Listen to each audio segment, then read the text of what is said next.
So you're a leather now. I'm a leather? Yeah, leather tramp. That's what they call the ones that hoof it, on foot. Technically, we're rubber tramps. Because we have a vehicle. You don't know. Push me away. Come on, please. Yeah, Alex could have a vehicle as well, but he decided to burn all of his money. And why did you do that? I don't need money. Makes people cautious. Come on, Alex, gotta be a little cautious. I mean, that book of yours is cool and everything, but you can't depend entirely on leaves and berries. I don't know if you want to depend on much more than that.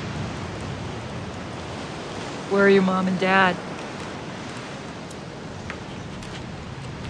Living their lives somewhere. You look like a loved kid. Be fair. Fair? You know what I mean. Based on the best-selling book by John Krakauer, Into the Wild tells the story of Chris McCandless, a young man from an upper-middle-class family who embarked on a personal quest after graduating from college in 1991. But instead of using his trust fund to go backpacking in Europe or do mushrooms for a year straight, McCandless abandoned his car, cut up his credit cards and ID, donated or burned all his money, and set out on a philosophical and ultimately fatal journey across the American West and into the Alaskan wilderness.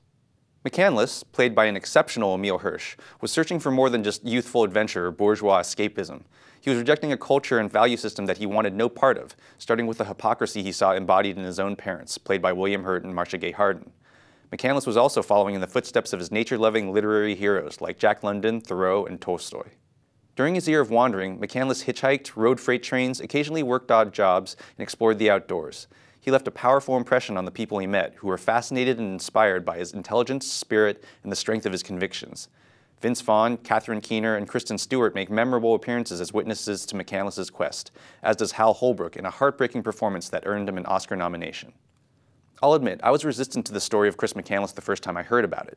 McCandless has become somewhat of a folk hero to many people, some of whom have made pilgrimages to the abandoned bus in Alaska where McCandless spent his last weeks. But I saw him as a person people only cared about because he died, and as an Eagle Scout, I shared the opinion that McCandless was at best tragically naive, and at worst stupid and arrogant to think he could make it in the wild with so little experience and equipment. But as I watched Into the Wild, so lovingly adapted, directed, and largely shot by Sean Penn, I realized that the point wasn't how Chris McCandless died, but how he had lived and what he was attempting to do. He didn't just complain about the corrupt values of modern society, he abandoned it. He didn't just talk about the corrosive effects of money, he burned it. McCandless lived his convictions and turned his life into a political statement. It's hard not to respect that. And after watching the movie and reading the book, I felt a strong personal connection to McCandless's story.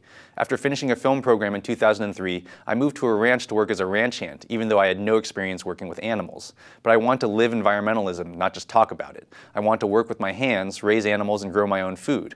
And as a protest, I want to make as little money as possible so I wouldn't be giving my tax dollars to the Bush administration. I ended up living at the ranch for 3.5 years, and it was probably the best decision I ever made. It wasn't as extreme as what McCandless did, but it was definitely in a similar spirit. Into the Wild is by no means a perfect film. First, it's long, nearly 2.5 hours long, and the songs by Eddie Vedder can be a bit overbearing. But this movie speaks to something that many people, including myself, have felt or continue to feel, a desire to opt out, to actively reject the worst things in modern culture, materialism, wage slavery, alienation from nature, conformity, hypocrisy, and live as honestly as you know how. In many ways, it's the sane reaction to an increasingly insane and shallow world.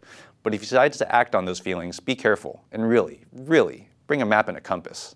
I'm Jonathan Kim, and this is a Brave New Review.